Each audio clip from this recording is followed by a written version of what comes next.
Desde a semana passada, o Supremo Tribunal Federal começou a ouvir os depoimentos das testemunhas de defesa e acusação e a fazer o interrogatório dos réus envolvidos no 8 de janeiro.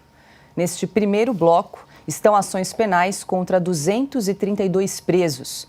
Eles são acusados de associação criminosa armada, tentativa de abolição violenta do Estado Democrático de Direito e de golpe de Estado. Na primeira etapa, as audiências de instrução serão divididas em duas partes. Na primeira, serão ouvidas as testemunhas de acusação na presença de um representante da Procuradoria-Geral da República, dos réus e de seus advogados. Na segunda etapa, serão ouvidas as testemunhas de defesa e, em seguida, o interrogatório do réu. Enquanto isso, a Associação dos Familiares e Vítimas do 8 de janeiro segue sem resposta para o relatório contendo 26 irregularidades relacionadas às violações de direito dos presos entregues à OAB e ao STF. Neste mês, a associação deve participar de uma audiência pública na Câmara com o tema Prisões Ilegais de 8 de janeiro e o desrespeito à prerrogativa dos advogados. Silvio Navarro, todos esses acusados denunciados já não têm foro por prerrogativa de função, né? Foro privilegiado, estão sendo julgados aí pelo STF, como nós estávamos comentando. Então, começaram agora os julgamentos desses blocos de denunciados, e a Associação das Famílias Vítimas dos Presos apresentaram, então, alguns relatórios, principalmente a OAB, que tem silenciado já há mais de 6 meses essa situação dos presos do 8 de janeiro, né? 6 meses, é isso, né? Hoje é dia 6 de julho, né? É, pois exato. Meio ano depois. A maioria dessas pessoas que foram embarcadas em ônibus, levadas para um ginásio da Polícia Federal e no dia seguinte dormiram na Papuda, no caso dos homens, ou na Colmeia, no caso das mulheres, a maioria já está cumprindo pena. Já está com tornozeleira eletrônica em suas cidades, muitas delas nos rincões do Brasil, passando pela humilhação de ter de usar uma tornozeleira eletrônica sem ter o caso transitado em julgado.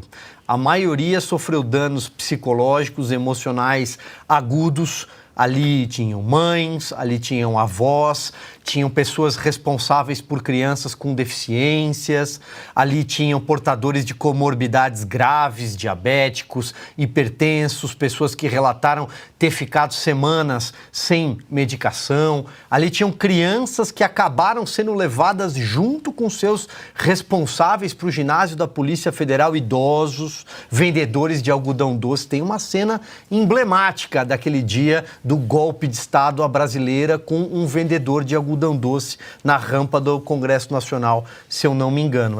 Essa imagem vai marcar o golpe sem fuzis nem soldados que estava em curso no Brasil e cuja prova desse golpe é uma minuta encontrada na casa do ex-secretário do Distrito Federal e ex-ministro Anderson Torres, que estava nos Estados Unidos, retornou ao Brasil, se apresentou voluntariamente e passou muito mais tempo na cadeia do que até agora. A gente está esperando o depoimento do ex-chefe do GSI, Gonçalves Dias. Prestou um depoimento à Polícia Federal e só. Não foi preso e não prestou nenhum esclarecimento à CPMI do dia 8 de janeiro. Só foi à Câmara Distrital porque não tinha mais como postergar, depois de tantos atestados médicos, depois de tantas desculpas. Aliás, ele mesmo, que no dia que a emissora CNN circulou imagens do circuito interno do Palácio do Planalto e que ele aparece ali à paisana entre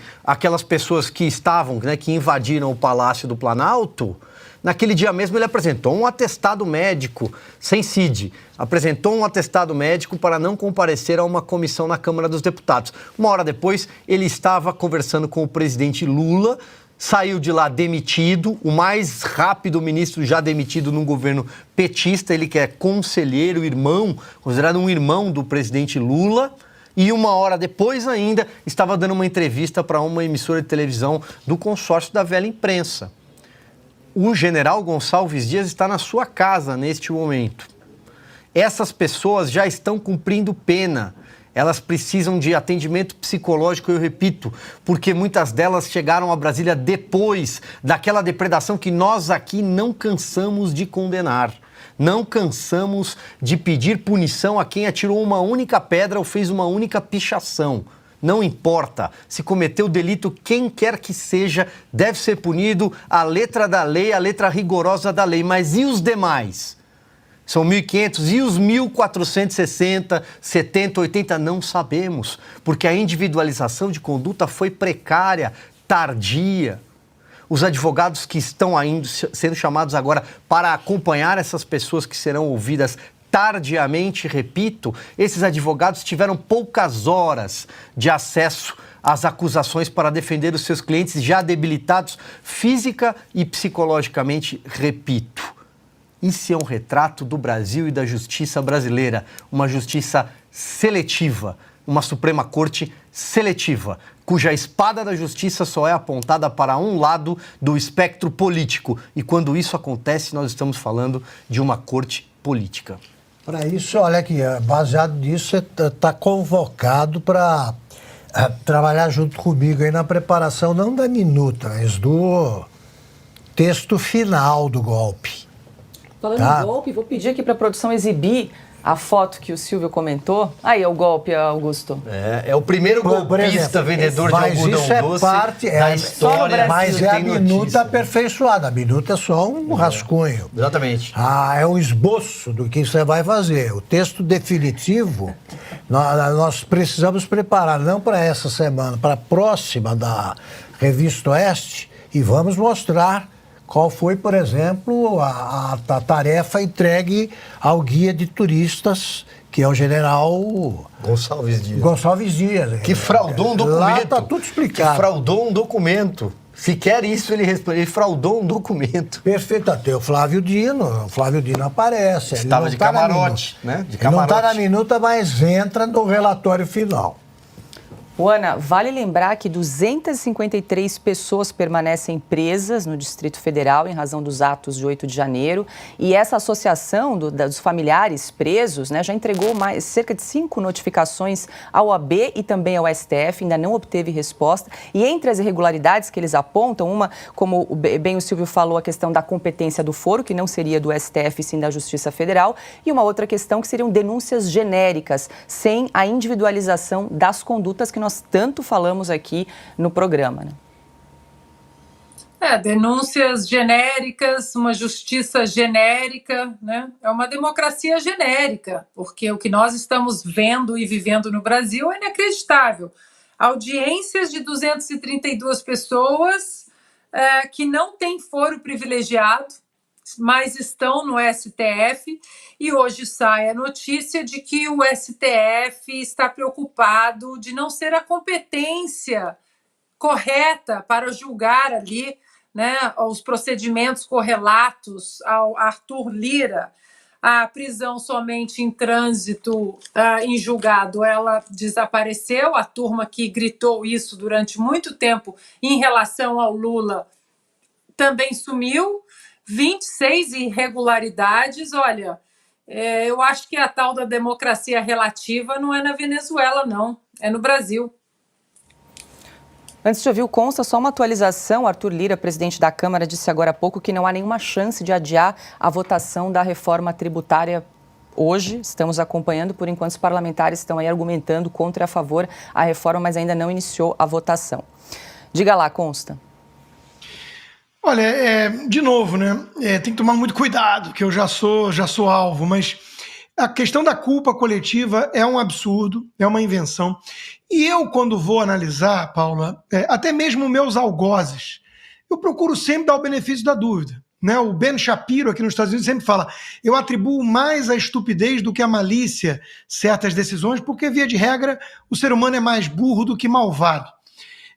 Mas eu dou o benefício da dúvida. Eu fico pensando assim, poxa, se você parte da premissa que Bolsonaro e os bolsonaristas representam a reencarnação de Hitler, é o nazismo, é o fascismo, genocida e não sei o quê, golpista, e aí você precisa a todo custo salvar a democracia, né? Se você vai por essa premissa, você começa a aceitar muito arbítrio, muito abuso de poder, muita coisa que não está prevista na Constituição, na lei, né? Você começa a aceitar punições é porque você não gosta do alvo e não liga muito para como se deu aquela punição, para os meios, para os princípios democráticos, republicanos. E aí você, às vezes, vai fazendo um pacto com o diabo que você chega num ponto onde você aceita tudo. Seus nobres fins justificam quaisquer meios.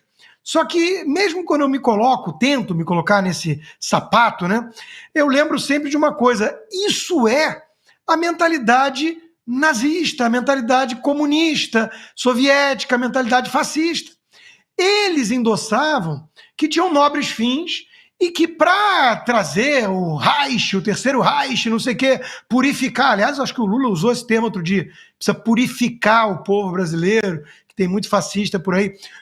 Os alemães nacional-socialistas queriam purificar a raça. Os comunistas queriam criar o paraíso terrestre, o novo homem, né, onde todos iam ser felizes e todo mundo ia poder pescar de dia, trabalhar de tarde e ser filósofo de noite. Então era uma coisa linda. E para fazer essa omelete tinha que quebrar alguns ovos. Então quando você aceita esse pacto mefistofélico, você acaba aplaudindo coisas bizarras. E é mais ou menos isso que nós estamos vendo no Brasil hoje. Eu não tenho dúvida que tem gente que não deseja o mal para as pessoas, né? Não necessariamente acorda com um sorriso maligno no rosto, que nem o Pink e o Cérebro, falando o que vamos fazer hoje para dominar o mundo. Tem gente que embarca nessa canoa furada e acaba defendendo, justificando ou se omitindo em relação a jornalistas que não cometeram crime nenhum e são arrastados para inquérito de forma ilegal e são punidos. Por quê? Porque entrou numa de que tem que salvar a democracia, custe o que custar, e que ameaça a democracia é essa turma aí. Gente, isso é a mentalidade, por si só, golpista.